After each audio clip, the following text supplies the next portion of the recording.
나누실 말씀은 사도행전 1장 4절에서 5절 그리고 8절 말씀입니다. 말씀을 다 같이 봉독하시겠습니다. 사도와 같이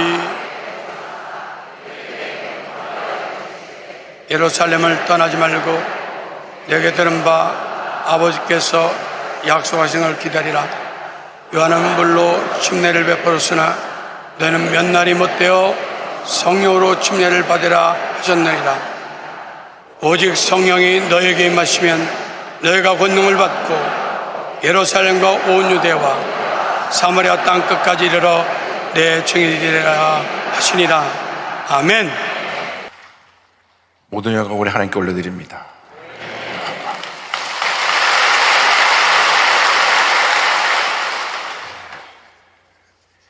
제가 여의도 순복음교회 처음 출석한 것은 1964년 4월 달입니다.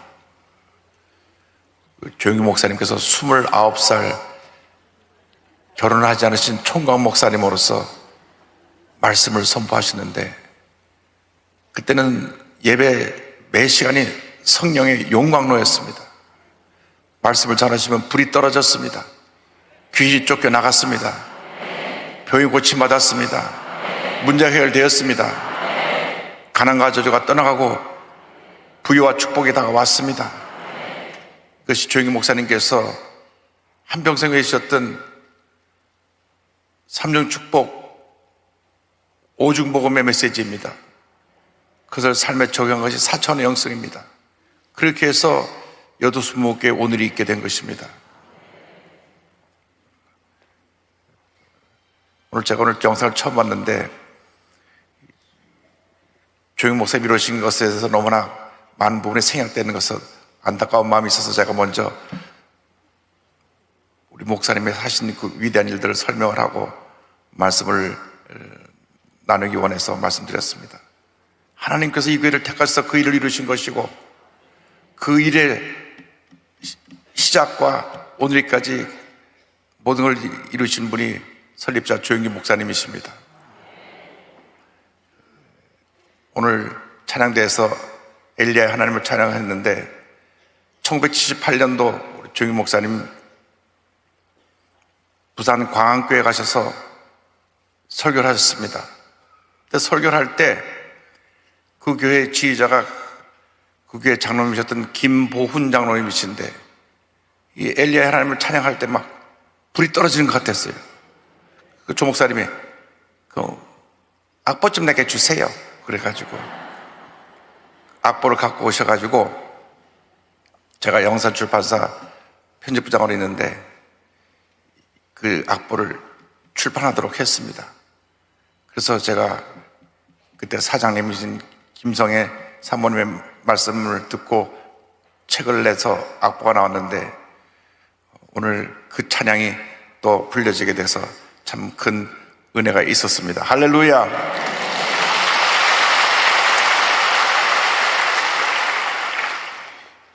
오늘 저는 사도행전 1장 4절 5절 8절 말씀을 가지고 성령에게 임하시면 이와 같은 제목으로 말씀 은혜를 나누기 원합니다. 2000년 교회 역사는 오조 성령 강림 이후 성령의 역사였습니다. 교회 출발의 역사도 성령의 충만의 역사였고, 교회 성장도 성령 충만의 역사였고, 오늘 2000년 오늘까지 모든 교회 역사가 성령의 역사였습니다. 예수님께서 승천하시기 전 제자들에게 분부하신 것이 바로 성령으로 침례를 받을 것을 말씀하신 것입니다. 예수님께서 분부하셨습니다. 1장 4절 5절에 사도와 함께 모이사 그들에게 분부하여 이르시되 예루살렘을 떠나지 말고 내게서 들은 바 아버지께서 약속하신 것을 기다리라. 요한은 물로 침례를 베풀었으나 너희는 몇 날이 못되어 성령으로 침례를 받으리라 하셨느니라. 이 세 가지를 말씀하십니다. 예루살렘을 떠나지 말라. 예루살렘은 예수님께서 붙잡아서 십자가 달려 돌아가신 곳입니다. 그곳에 예수님을 십자가 못 박아 죽인 종교 지도자들과 많은 무리들이 있었습니다. 그곳에 머물러 있으면 자기들도 목숨이 위험한데 주님이 머물러 있으라고 한 것입니다. 우리 신앙은 십자가 밑에 머물러 있어야 됩니다. 주님의 고난을 두려워하지 아니하고 우리가 고난을 당할 두려워하지 않고 십자가 밑에 머물러 있을 때 하나님의 은혜가 임한 줄로 믿습니다. 예루살렘에서 실제로 네로 황제 시대로부터 박 250년 동안 박해가 진행되어서 수많은 기독교인들이 로마 원형 경기장에서 짐승의 밥이 되어 죽고 불에 태워 죽음을 당하고 십자가에서 죽음을 당했습니다. 그러나 그들은 믿음을 지켰습니다. 그러나 이 복음이 오늘날 전 세계에 확산하게 된 것입니다. 예루살렘을 떠나지 말고 아버지께서 약속하신 것을 기다리라 말씀하셨습니다. 이 아버지가 약속하신 것은 바로 성령으로 침례를 받으라고 하는 것입니다. 저들이 이 말씀을 붙잡고 열흘 동안 간절히 모여서 기도할 때 성령으로 침례를 받고 성령 충만을 받아 위대한 하나님의 사람으로 변화를 받게 된 것입니다. 우리 예수 믿는다면 반드시 성령의 충만을 받아야 됩니다.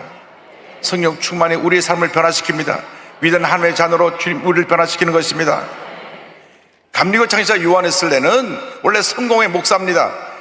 미국의 선교사로 파송돼서 미국 조지아주에 가서 3년 동안 귀한 사역을 했지만 열매가 없었습니다. 왜 내 사역에 열매가 없고 선교 사역을 내가 실패하게 된가? 요한 웨슬레가 깊은 고민에 빠졌습니다. 그런데 그가 미국을 갈 때 배에서 풍랑을 만났음에도 불구하고 기도하던 성령파 모라비안 교도들이 생각이 났습니다. 요즘 말하면 순복음 교인들을 생각이 난 것입니다. 그래서 1738년 5월 24일 그들이 모여서 예배드리는 곳을 찾아갑니다. 올더스게이트라고 하는 거리에 있는 모라비안 교도의 교회에 가서 수요일날 저녁 예배를 드리는데 로마서 강의를 듣다가 밤 8시 45분 불이 임했습니다. 그 불이 임한 그 놀라운 역사로 말미암아 88세로 그의 일생을 말 때까지 온 세계를 다니며 주의 복음을 전했고 그를 추종한 모든 사람들이 감리교단을 만들게 된 것입니다. 감리교단의 운동이 성결 운동을 만들었고 성결 운동이 우리 오순절 운동으로 이어지게 된 것입니다. 120년 전 원산에서 큰 붕이 일어났습니다. 미국 캐나다 토론토 의과대학을 나온 로버트 알렉산더 하디 선교사님이 1890년에 한국에 와서 여러 지역을 다니면서 특별히 강원도 지역에서 복음을 전했지만은 열매가 없었습니다. 그런데 1903년에 중국에서 사역하던 화이트 선교사님이 한국에 들어와서 우리 선교사님들끼리 모여서 같이 선교사 수련회를 가지자. 그래서 같이 모여서 함께 성경 공부를 하면서 기도하는 시간을 가졌는데 하디 목사님에게 부탁한 것이 기도에 대해서 말씀을 전해달라고 한 것입니다. 그래서 기도에 대해서 말씀을 전하기 위해서 준비하다가 하나님의 은혜를 체험했습니다. 성령을 체험하게 된 것입니다. 성령의 교회에 임하시자 하나님께서 그를 변화시켜서 위대한 하나님의 종으로 세우셨습니다. 1904년 그가 쓴 글에 이와 같은 기록이 있습니다. 내가 성령의 충만함을 깨달은 후 그 첫 주일 아침 우리 원산 감리교회 회중 앞에서 서서 부끄럽고 황당한 얼굴로 나의 교만, 심령의 강팍함 그리고 믿음의 결핍과 또한 이것들이 가져다준 많은 결과들을 고백하면서 그들은 처음으로 죄 확신과 회개가 시작의 경험 속에서 무엇을 의미하는지 알게 되었다. 이 1903년 원산에서의 대북운동이 온 한국을 뒤덮어서 1907년 평양 대북운동을 일으키게 된 것입니다. 그렇습니다. 회개운동이 원산에도 평양에도 온 한국에도 퍼져나가서 위대한 북역사를 일으키게 된 것입니다. 우리가 성령 받으면 우리의 죄를 회개하게 됩니다. 성령 충만 받으면 우리의 죄를 회개하고 능력을 받아 하나님의 영광을 위해서 쓰임받게 되는 것입니다. 우리 여의도 순복의 65년의 역사도 성령 충만의 역사입니다. 우리 조영희 목사님처럼 한평생 성령 충만을 외친 목사님이 없습니다. 첫 때도 성령 충만이요, 두 때도 성령 충만이요, 마지막도 성령 충만입니다. 여러분 모두가 성령으로 충만함을 받으시기 바랍니다. 늘 제가 어릴 때 듣던 목소리가 기억납니다. 성령으로 충만 받으시기 바랍니다. 성령으로 세례를 받으세요. 우리 조 목사 하신 말씀대로 오늘 우리가 성령 충만 받아 위대한 하나님 사람으로 거듭나게 되기를 주님으로 축원합니다. 성령을 받으면 권능이 임합니다. 우리 권능을 받아야 합니다. 8절에 오직 성령에게 임하시면 내가 권능을 받고 성경은 말씀합니다. 권능은 헬라어로 두나미스인데 이 두나미스에서 다이너마이트가 나왔습니다. 폭발적인 능력을 받는 것을 의미합니다. 성령 받고 우리가 권능을 받아야 됩니다. 권능을 받아야 귀신을 쫓아내고 문제와 싸워 승리하고 모든 어려움 가운데 우리가 어려움을 이겨내고 주님 안에서 위대한 하나님의 사도로 쓰임받을 수 있게 되는 것입니다. 성령을 받으면 권능이 임하는 것입니다.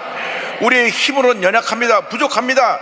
예수를 믿어도 성령 받지 않으면 우리는 무기력 속에서 늘 넘어지고 시험에 들고 상처를 받게 되는 것입니다. 성령을 받으면 권능을 받아서 맡은 바 사명을 잘 감당하게 되는 것입니다.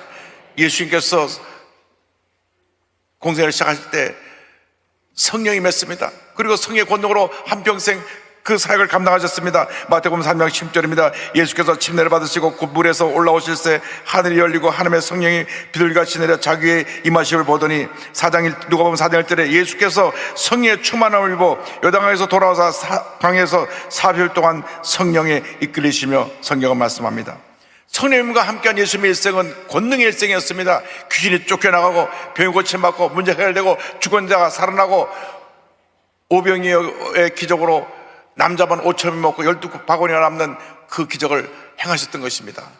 이것을 사도행전 10장 38절에 이렇게 설명합니다. 하나님이 나사렛 예수에게 성령과 능력을 기름 붓듯 하셨음에 그가 두루다니시며 선한 일을 행하시고 마귀에게 눌린 모든 사람을 고치셨으니 이는 하나님이 함께 하셨습니다. 예수님을 세 번이나 모른다고 부랬던 베드로가 성령 받고 나서 완전히 달라졌습니다. 성령 받고 나니까 그런 담대히 나가 말씀을 선포할 때 하나님께서 역사해 주셔서 하루 3,000명이 회개하고 주 앞에 돌아오는 놀라운 이 역사가 나타나게 되었던 것입니다. 사도행전 2장 38절입니다. 베드로가 이르되 너희가 회개하여 각각 예수 그리스도의 이름으로 침례를 받고 죄사함을 받으라. 그리하면 성령의 선물을 받으리니 41절입니다. 그 말을 받은 사람들은 침례를 받음에 이날에 심지어 예수가 3차례나 더하더라. 얼마나 성의 권능이 강하게 임했든지 그가 성전에 기도하러 올라가다가 나면서부터 안진병이 된 자를 보고 나서 금과 은은 내게 없거니와 내게 있는 것으로 내게 주노니 곧 나사렛 예수의 이름으로 일어나 걸으라. 그를 붙잡아 일으킬 때 일어나 걷고 뛰게 된 것입니다. 사도행전 3장 6절 8절입니다. 베드로가 이르되 은과 금은 내게 없거니와 내게 있는 이것을 내게 주노니 나사렛 예수 그리스도의 이름으로 일어나 걸으라 하고 오른손을 잡아 일으키니 발과 발목이 곧 힘을 얻고 뛰어서서 걸으며 그들과 함께 성전으로 들어가면서 걷기도 하고 뛰기도 하며 하나님을 찬송하니 성령 받을 때 하나님의 놀라운 능력이 나타나게 되는 것입니다. 여러분 모두가 성령으로 충만을 받게 되길 바랍니다. 성령으로 충만을 받아서 마음속에는 염려, 근심, 걱정을 물리치시길 바랍니다. 지금 한국에 여러 가지 불안한 소식들로 인해서 6명이나 7명 중에 한 사람이 우울증 증세가 있다고 합니다. 그래서 나라에서 대책을 세워서 올해부터는 우울증에 걸린 사람들 정신병원 할 때 치료비를 지원해 준다고 하는데 여러분 세상이 약으로 치료받는 것은 한계가 있습니다. 일시적인 치료뿐입니다. 그러나 예수님과 성령 받을 때 우울증이 떠나갈 것입니다. 귀신이 떠나갈 것입니다. 마음의 질병이 떠날 것입니다. 육신의 질병이 떠날 것입니다. 여러분 모두 성령 충만 받고 권능 받아서 위대한 하나님의 사도로 쓰임받게 되기를 바랍니다.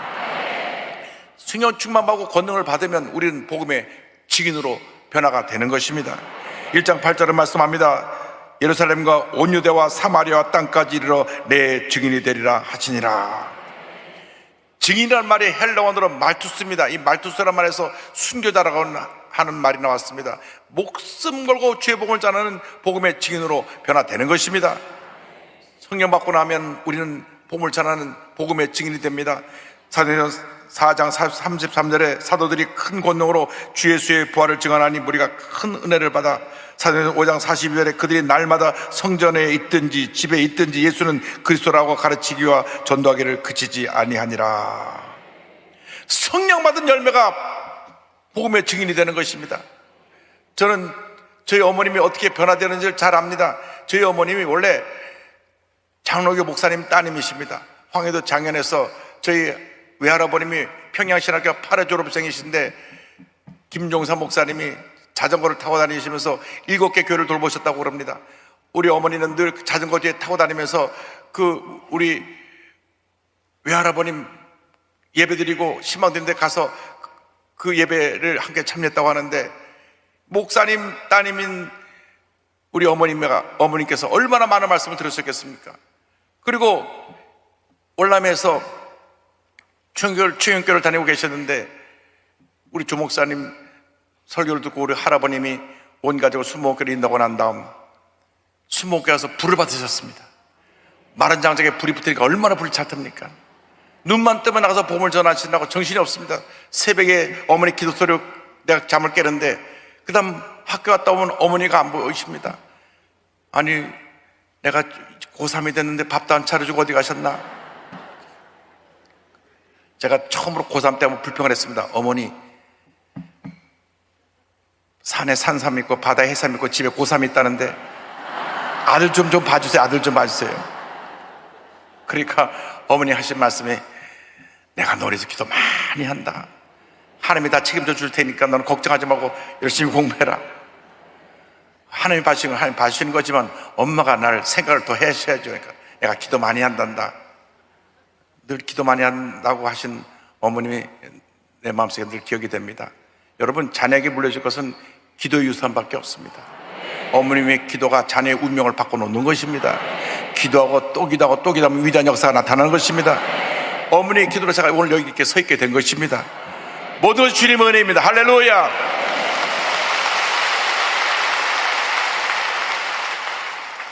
그래가지고 불을 받아갖고 나가서 복음을 전하시는데, 사랑하는 그 집사님 한 분과 둘이 짝을 이루어가지고, 친한 집사님 짝을 이루어가지고 집에 교패가 안 붙은 집은 무조건 두들고 들어가 전도합니다. 그때는 집에 다 아주머니들이 계셨으니까 문을 두들고 들어가서 예수 믿겠다고 할 때까지 안 나옵니다. 그러니까 아주 몇 시간 동안 앉아있으니까, 알았다 그러고, 아주머니 내가 다음 주에 교회 갈 테니까 가시라고. 그러면 이름이랑 다 적어놓고 다음 주일 아침에 또 가서 물 두들깁니다. 진짜 약속했으니까 데려 모시러 왔다고. 그래서 주일날 주목사님이 5번 설교하시는데 1부, 2부, 3부, 4부, 5부 매 시간 데리고 오는 사람이 다릅니다. 그래서 1년에 한 150명씩 늘 교회 등록시켰던 기억이 납니다. 그래서 그분들 중에 장로님들도 많이 되시고, 하나님 앞에서 수임받는 주의종들도 많이 나오고, 어머님이 일주일에 한 번씩은 또 서대문 형무사 가서 열심히 복음 전하시고, 또 안양교도 가서 복음 전하시고, 약간 눈만 뜨면 복음 전하는 것이 삶의 전부였습니다. 마지막 병상에 누워 계실 때 오는 간호사들에게 복음을 다 전해가지고, 내가 미국에 있는 병원에 가니까 당신 어머니가 나에게 전도해서 나 예수 믿게 됐다고. 할렐루야.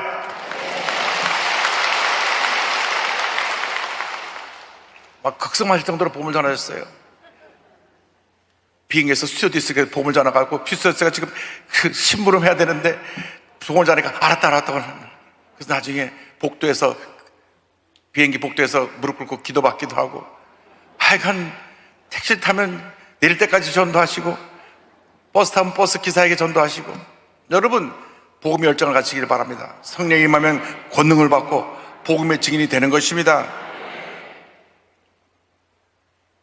세월은 쏜살같이 지나갑니다. 오늘 아침에 우리 교단에 원로가 되시고, 우리 신범신학교에 학장이 되시고, 한세대 목회대 목대 원장도 하셨던 우리 김전호 목사님 장례 예배를 드리고 왔는데, 언제가 우리가 주님 앞에 부름을 받습니다. 그러나 어떤 모습으로 주님 앞에 부름을 받을까, 이것이 중요합니다.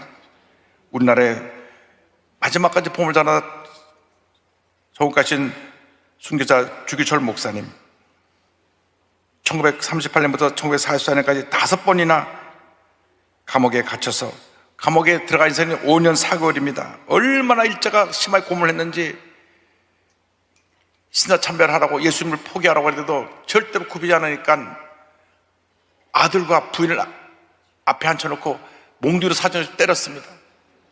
그리고 엎어놓고 고춧가루가 탄 물을 갖다 막 입에 부어가지고 막 배가 차오르게 하고, 그 다음 배가 차오르면 다시 그 배에 사람들이 둘이 깔고 앉아갖고 다 토해내게 하고, 그 모습을 본 아들이 충격을 받아서 실효증에 걸리기도 했습니다.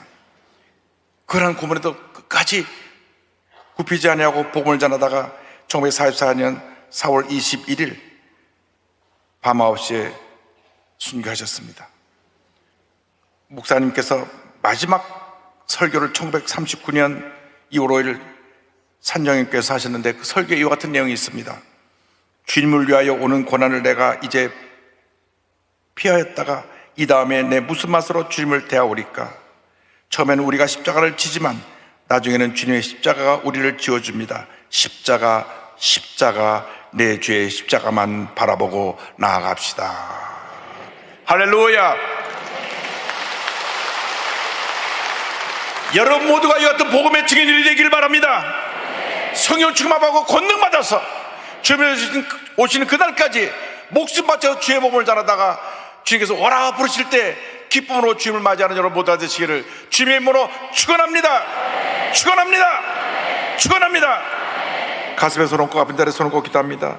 사랑과 은혜와 자비가 원하신 하나님 아버지, 믿음으로 손 얹어 싸우니 주님의 놀라운 은혜가 우리 모두에게 임하게 하여 주시옵소서. 나사렛 예수 그리스도의 이름으로 명하노니 머리끝부터 발까지 모든 질병은 목숨을 놓고 떠나 갈지어다. 마음의 염려, 근심, 걱정은 떠나 갈지어다.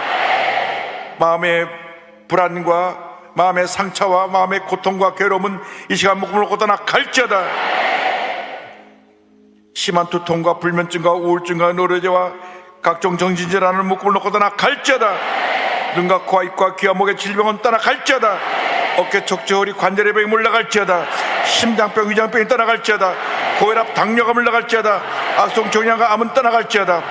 피부병, 난치병, 불임증은 물러갈지어다. 자녀를 위한 기도가 응답될지어다. 각 가정에 하나님의 은혜가 임할지어다. 직장과 사업에 하나님의 축복이 임할지어다. 모든 기도가 주의 뜻 가운데 다 응답되게 하여 주시옵소서. 예수님의 이름으로 기도 올리옵나이다. 아멘. 지금은 우리의 삶의 길이요 진리요 생명이 되시는 예수 그리스도의 은혜와 하나님 아버지의 크신 사랑하심과 성령의 감화 감동 내주 충만하심이 한국 기독교를 영적으로 지도하는 이영훈 목사님 위에와 교회 설립 65주년을 맞이해서 몸된 교회를 위하여 헌금을 드리고 봉사하고 섬기고 감사하여 하나님의 뜻을 이루고자 결심하는 성도들 머리 위에와 우리나라의 민족 위에 지금으로부터 영원토록 함께 있을지어다. 아멘.